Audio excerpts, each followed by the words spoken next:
జై శ్రీమన్నారాయణ. శ్రీమతి రామానుజాయ నమః. మన గోదమ్మ ఇవాల్టి రోజున 16వ పాసుర వైభవాన్ని అనుగ్రహించారు. ఇప్పటి వరకు మన గోదమ్మ మొదటి పాసురాలలో 5 పాసురాలలో అవతారికను అనుగ్రహించారు. మార్గశీర్ష మాసాన్ని కొనియాడారు, నియమాలను చెప్పారు, ఫలశ్రుతిని అనుగ్రహించారు, వర్షదేవుణ్ణి ఆజ్ఞాపించారు, నామ సంకీర్తన చేస్తే ఆటంకాలు తొలగుతాయి అని చెప్పారు. 6వ పాసురం నుంచి 15వ పాసురం వరకు మన నమ్మాళ్వార్ సామవేద సారమైన తిరువాయిముజి దివ్య ప్రబంధంలో విన్నోర్ తిరుప్పాదం పణిందు, వేదం వల్లారుகளை கொண்டு విన్నోర్ తిరుప్పాదం పణిందు.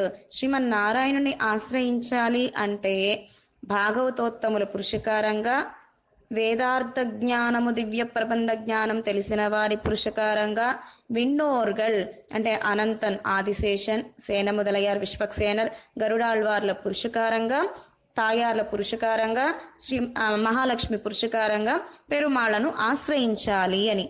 అలాగే ఇవాల్టి పాసురము నుంచి 16వ పాసురం 17 ఈ 2 పాసురాలలో నిత్యసూరులను మేల్కొలుపుతూ ఉన్నారు.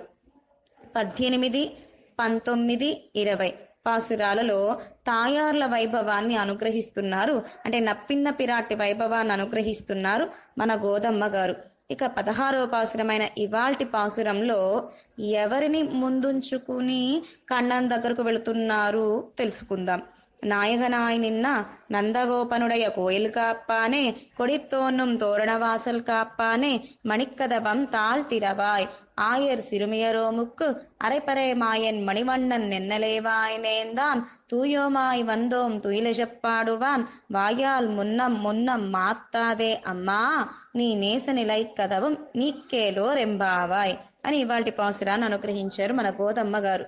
ముందుగా ఎవరిని ప్రార్థిస్తున్నారు అంటే నందగోపుడి ఇంటిని పాలించే, అంటే కాపలాగా ఉండే ద్వారపాలకులను, క్షేత్రపాలకుల యొక్క అనుమతిని తీసుకుంటున్నారు మన గోదమ్మ గారు. విష్ణు ఆలయానికి వెళ్ళాలి అంటే ముందుగా ఎవరు ఉంటారు? జయన్, విజయన్, వారి అనుగ్రహంతోనే మనం లోపలికి వెళ్ళాలి కదా. అలాగే నందగోపుడి భవనాన్ని చక్కగా రక్ష పెట్టే కోయిల్ కాప్పాన్ అంటే ద్వారపాలకులు, క్షేత్రపాలకులు. వీరెంతమంది అంటే ద్వారపాలకులేమో 4 వైపులా కదా 8 మంది, క్షేత్రపాలకులు కూడా 4 వైపులా ఉంటారు కదా 8 మంది, అంటే 16 మంది వేంచేసి ఉన్నారన్నమాట. ఆ నందగోపుడి ఇంటి చుట్టూతా ఆ ఇంటిని, ఇంటి లోపల ఉండే వాళ్లను రక్షించడానికి ఇంతమంది అనుమతి తీసుకుంటే లోపలికి, ఆలయం లోపలికి ప్రవేశం కుదురుతుంది. అలాగే పెరుమాళ్ల అనుగ్రహం అంటే శ్రీమన్నారాయణుడి అనుగ్రహం మనకు కలగాలి అంటే ఎవరిని ఆశ్రయించాలి అంటే మన పెద్దలు మణిమండప మార్గదాయి రామానుజో విజయతే యతిరాజరాజ, సత్యం సత్యం పునఃసత్యం యతిరాజో జగద్గురు, మణిమండప మార్గదాయి. ఎన్ని జన్మలని ఈ లోకంలోనే ఉంటాము, ఎన్ని కష్టాలు అనుభవిస్తూ ఉన్నాము ఈ శరీరంతో, ఈ ఇంద్రియాలతో, ఇంకా ఎన్ని జన్మలు ఇక్కడ ఉండి బాధపడాలి? ఆనందంగా ఉండాలని లేదా మనకైనా? పంచ ఉపనిషత్మయ తిరుమేని, ఆకలి ఉండదు, దప్పిక ఉండదు, రజోగుణం ఉండదు, తమో గుణం ఉండదు, నిద్ర ఉండదు, ఏమి ఉండవు. హాయిగా పెరుమాళ్ల వంటి రూపాన్ని ధరించి వైకుంఠనాథుడి దగ్గర చక్కగా కైంకర్యం చేస్తూ ఆనందంగా ఉండవచ్చును.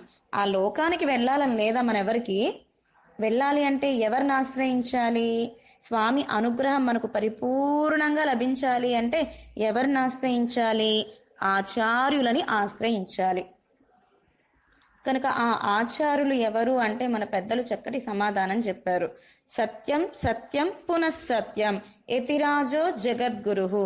నేను సత్యం చెప్తున్నాను, మన రామానుజులు వారు జగద్గురువులు అని.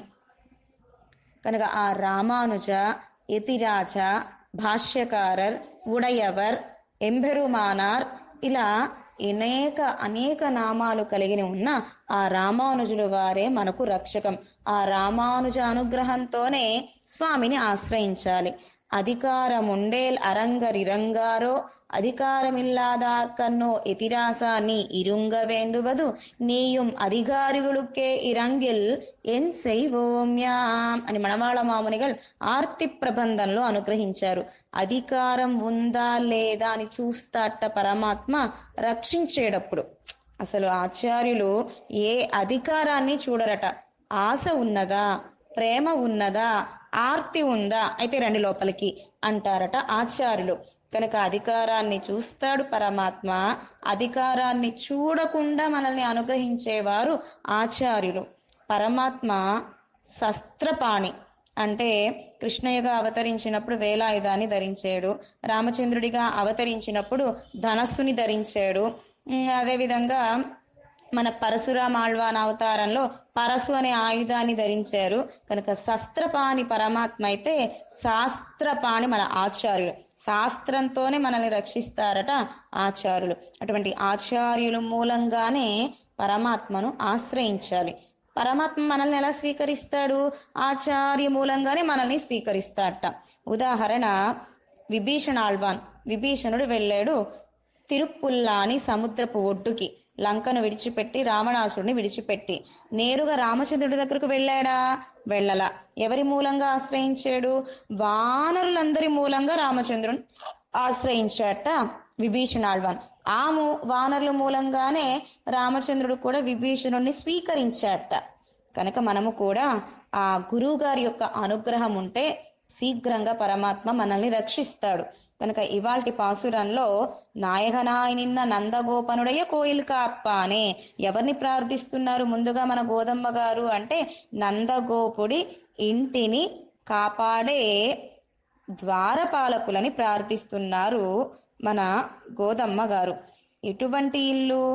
నాయగనాయ్, కృష్ణుడు కూడా ఉంటున్నాడు కదా అండి ఆ ఇంట్లో. కనుక కృష్ణుడి ఇల్లు అని చెప్పకుండా నందగోపుడి ఇల్లు అంటున్నారేంటి? మన కృష్ణ ఇల్లు అంటే చెప్పడం అస్సలు ఇష్టం లేదట.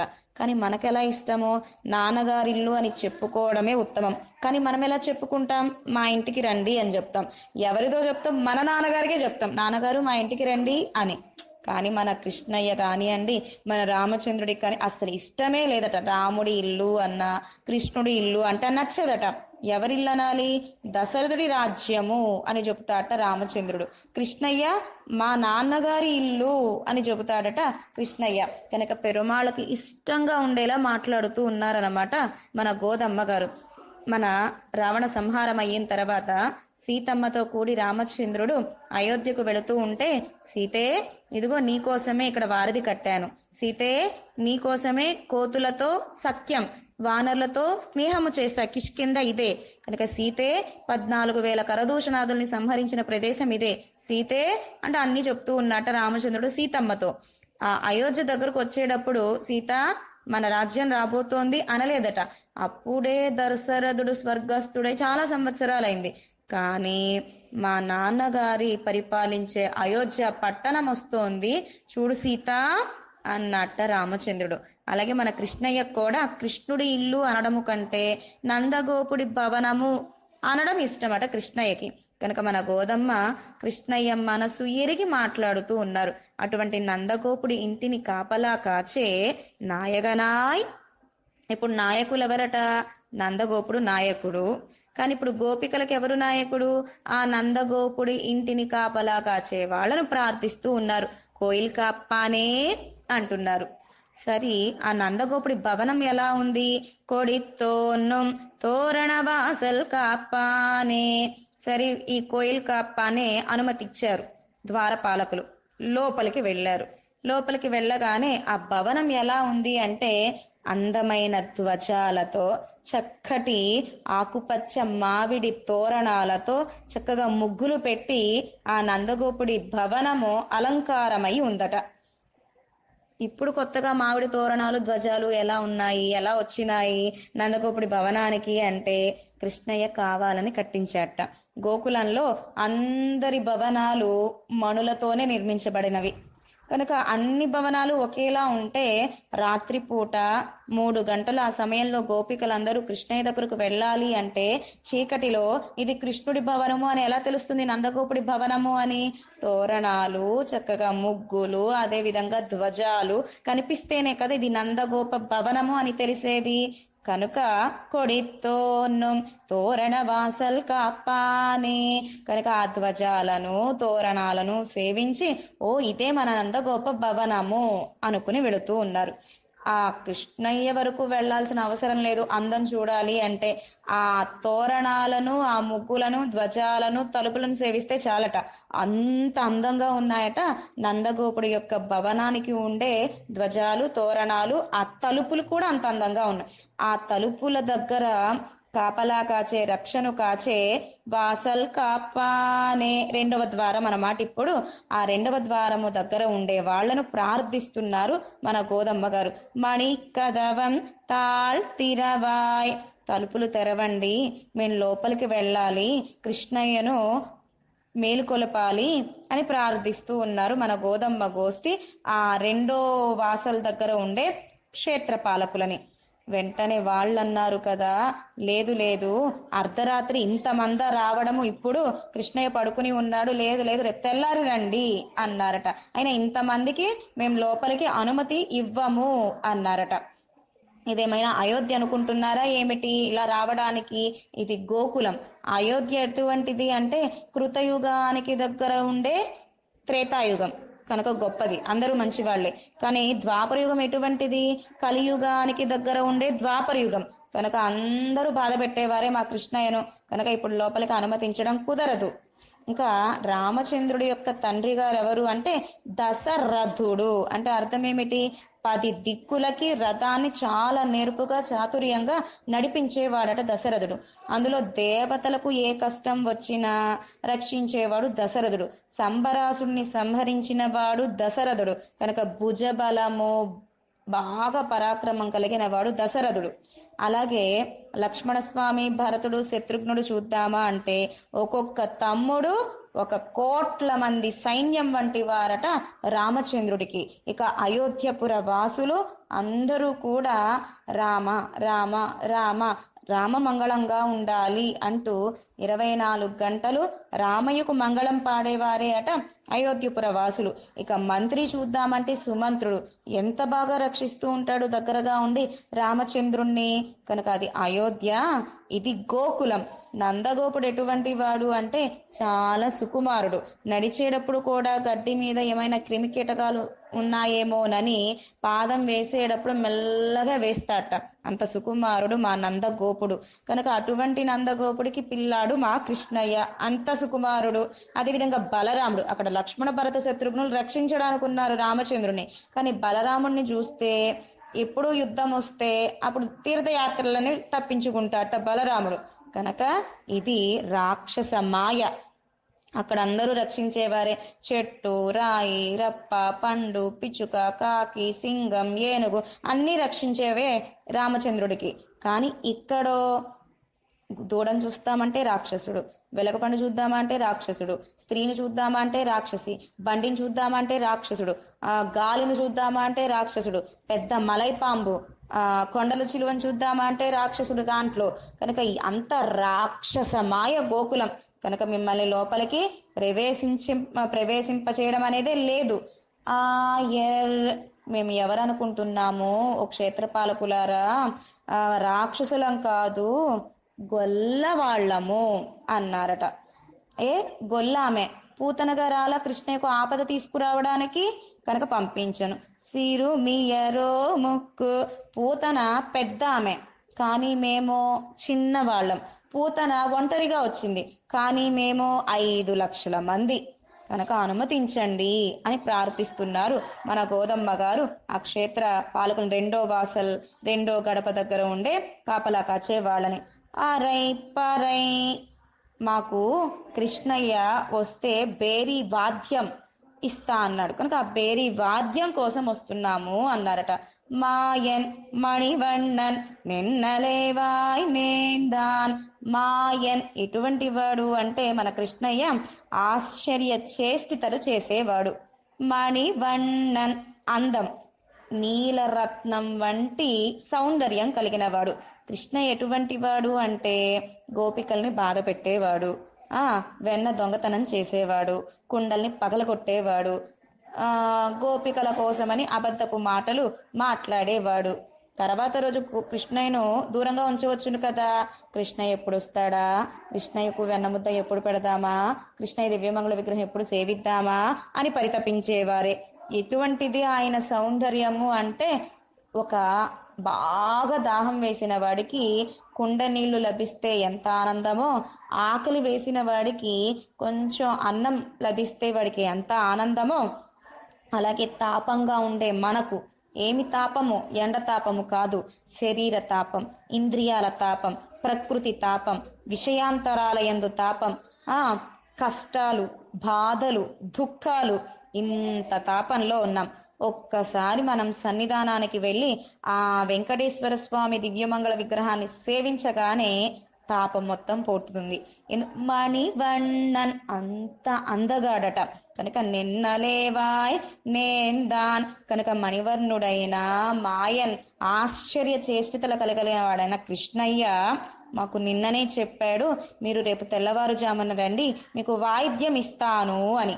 కనుక నిన్నలేవాయ్ నేందాన్, నిన్ననే చెప్పాడు రమ్మని. సరే, ఓ వాయిద్యం కోసం వచ్చారా మీరు అన్నారట క్షేత్రపాలకులు, కాపలా కాచేవారు. తూయోమాయ్ వందో, ఏదో వాయిద్యము అంటే వర్షాలు పడటం కోసమని, కానీ ఈ సామాన్యమైన వాయిద్యం కోసమా, కృష్ణయ్యనే పొందడం కోసమని వచ్చాము. తూయిలేజ, ఆ కృష్ణయ్య పడుకున్న సౌందర్యాన్ని సేవించి కృష్ణయ్యను లేపుదామని వచ్చాము. కృష్ణయ్య సౌందర్యం అద్వితీయమైనది.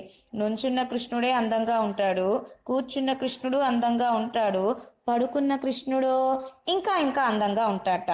కనుకనే విశ్వామిత్రుల వారు పడుకున్న రామయ్యను సేవించి, కౌసల్య సుప్రజ రామ, అబ్బాయి ఏమి నోము నోచిందో కౌసల్య మాత, ఇంత అందమైన రామచంద్రుడికి జన్మనిచ్చిందే అని మేలుకొలుపుదామని వెళ్ళి కౌసల్య గారిని కీర్తించారు.